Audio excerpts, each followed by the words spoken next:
Bismillahirrahmanirrahim. Elhamdülillahi Rabbil alemin. Sallallahu ve sellem ala nebiyyina Muhammedin ve ala alihi ve sahbihi ecmain. Amma ba'd. Biz İman Əsirləri kitabını davam edirik. İkinci bölümdə qədərə imandır. Hüzeyfə ibn Əsiddən, Əsid ya da Üseyd, Əsiddir əslində, radiyallahu anhudan gələn hədisdə yəbluğu bihi ən-nebiyyə sallallahu aleyhi ve sellem, yəni birbaşa Peyğəmbər sallallahu aleyhi ve sellem rivayet ederek demişti ki,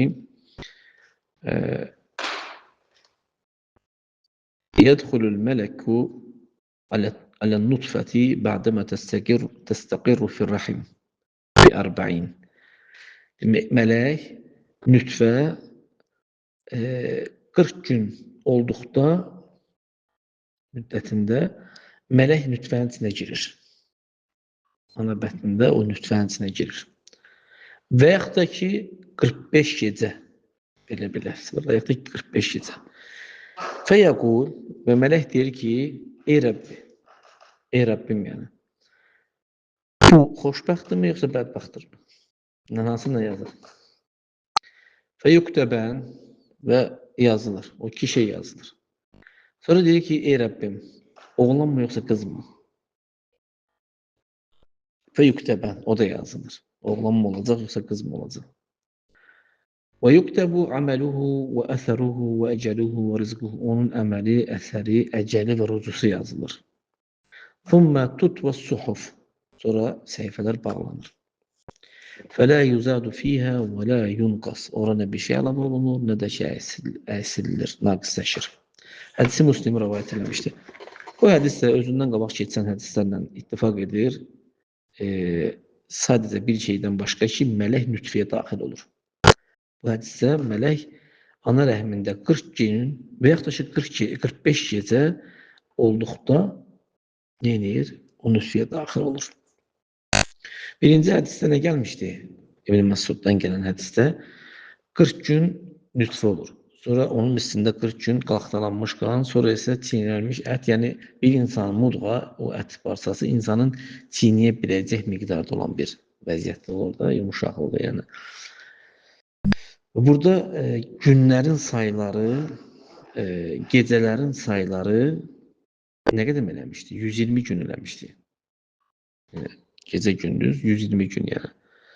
Amma bu ləfzə isə gələn nədir? 45 gecə və yaxud da ki 40 gecə. Yəni bu iki hədis, qabaqdakı hədisdən bu hədisdə zahirdə ziddiyyət var, zahirdə görə bilirsiniz də. Amma həqiqətdə isə ziddiyyəti yoxdur onun. Bir-birinə ziddiyyəti yoxdur. Əksinə cəm eləmək mümkündür. Yəni bu mələk və huwa ən hədəl mələk və zəkə mələkin axır. Yəni 40 gün o ana bətnində onun ruzusunu, insanın əzəlini, əməlini, xoşbəxt, bədbəxt olacağını yazan başqa bir mələkdir. Nütfənin içinə daxil olan o kişi oğlan mı olacaq, qız mı olacaq, onu yazan mələk başqa mələkdir.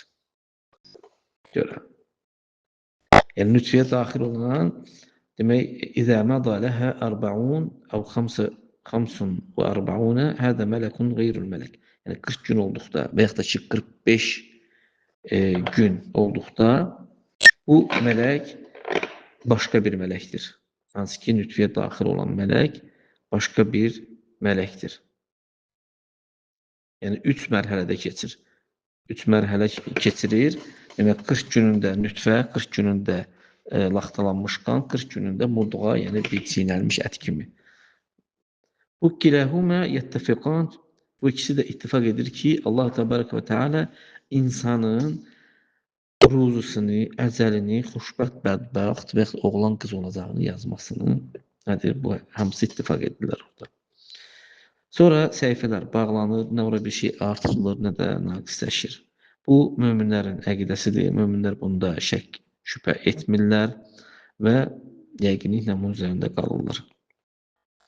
Əksinə onlar iman gətirirlər ki, Allah və onun Rəsulu dediklərinə iman gətirirlər və onlar da deyirlər ki, möminlər yəni deyirlər ki, biz Allahdan gələnə, Allahın istəyi necə istəyirsə də ona iman getdik. Aradan, məsələn, Allah Subhanahu taala'dan nə gəlibsə, Allahın istəyi üzərində, onun muradına uyğun olaraq buna iman edirlər. Və Allahın Rəsuluna sallallahu iman edirlər. Və Allahın Rəsulu sallallahu nə ilə gəlibsə də, hansı muradla gəlibsə də, istəyibsə də ona da iman edirlər. Sonra nə edir möminlər? Salih əməli götürürlər öz nəfslərinə. Yəni başlayırlar salih əməl eləməyə və özlərini pis əməllərdən uzaqlaşdırırlar. Hesab çəkirlər özlərinin pis əməllər arasında. Çünki onlar bilirlər ki, xoşbəxtçiliyin ünvanı salih əməl eləməkdir. Yəni möminlər bilir ki, xoşbəxtçiliyin ünvanı nədir? Salih əməl etməkdir. Bədbaxtçılığın ünvanı da pis əməl eləməkdir. Ona görə onlar olduqca ciddi, salih əməllərdə ciddi çalışardılar və pis əməllərdən uzaqlaşardılar. Kim Allahla doğru olarsa, sadiq olarsa da Allah Subhanahu taala onu ikram edər, onu öz nəfsinə, havasına, şeytanına qalib gəlməyə kömək edər ona. Ona bir şeydə zərər verə bilməz. Yəni bu dəlillərin şərtləridir və qudsi hədisdə də gəlmişdi ki, Allah Subhanahu taala deyir ki: وَمَا تَقَرَّبَ إِلَيَّ عَبْدِي بِشَيْءٍ أَحَبَّ إِلَيَّ مِمَّا افْتَرَضْتُهُ عَلَيْهِ. Yəni qulum fərzlərlə, ona fərz elədiklərimlə mənə yaxın bir şeylə yaxınlaşmağı mənə ən sevimli olanıdır. Qulum mənə yaxınlaşdıqda nafilələrlə mən onu sevərəm. Nafilələrlə yaxınlaşdıqda mən onu sevərəm. Onu sevdimsə də onun eşidən qulağı olaram. Eşidər onu da. Görən gözü olaram. Onunla görər. Yəni gördüyü gözü. Onun tutan əli olaram. Yeriyən ayağı olaram. Məndən istəsə ona verərəm. Mənə sığınsa ona sığınacaq verərəm. Bax yenə başqa bir dəfsdə gəlmişdi ki, qolum mənə bir qarış yaxınlaşsa, mən ona bir dirsək yaxınlaşaram. Qolum mənə bir dirsək yaxınlaşsa, mən ona bir qol yaxınlaşaram. O bir kəl açanda bu formu bəli. Kəlini insan belə açanda o qədərdir. Mənə yeriyərək gələrsə, ona qaçaraq gələrəm. وَالْمَعْنَ أَنَّ مَنْ أَتَى بِالْعَمَلِ الصَّالِحِ. Bunun mənası odur şu. Kim yüngül bir salih əməllə, az bir salih əməllə, amma ixlaslı olaraq, sadiq olaraq, düzgün olaraq edərsə də, ixlas və tabiçilikdir də, belə edərsə də, bununla gələrsə də, Allah Subhanahu taala öz rəhmət xəzinələrini onun üzərinə açar. Ona yaxşı bir mükafat verər. 10 mislini verər ona. 10 mislindən 700-ə kimi onun üçün artırar. Və onu müvəffəq edər, o həmişə haqqa isabət edər, hətta əməl həyatından mükafat həyatına, cəza həyatına gedənə kimi. Yəni, bərzəx həyatında isə yəni, o əməl üzərində gedər bərzaxa və qərar diyarına da. Qərar isə o ki, axirətdir, bilirsiniz. Allah Subhanahu taala onun üçün cənnət qoyar və onu cəhənnəmdən xilas edər. Yəni, burada o insanın nafilələrlə mənə yaxınlaşırsa sevərəm, onu sevdimsə də eşidən qulaq olaram, görən göz olaram. Yəni, o insan ancaq yaxşı şeylər eşidər. Allah təala onu müvəffəq edər. Yəni, yaxşı şeylərə baxar. Tutan əlil olmayan haram şey tutmaz əlindən. Yeriyən ayağı olaram, yəni yalnız xeyir dalınca gedər. Yəni, onu müvəffəq edər Allah Subhanahu taala. Yəni, bu hədisin nədir? Təbiri budur.